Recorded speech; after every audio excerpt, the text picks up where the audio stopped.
What I have here is leeks, lentils, 3 bay leaves, a lot of filtered water, and carrots.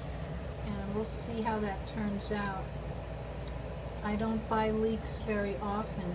The cashier at Walmart says she hardly ever gets a customer buying them.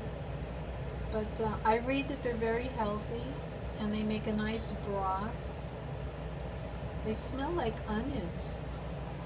Now, washing them was a challenge. Those dark things on the bottom of this bowl are bugs, but they weren't alive. Anyway, if the bugs like it, that's a sign it must be good. I don't think they would eat rotten stuff. That's interesting, even though it seems like it's in the onion family.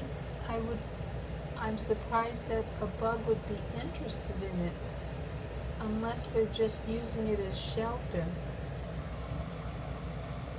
Anyway, it's a good idea to start cooking early, because when we're hungry and there's nothing ready, we might just grab anything.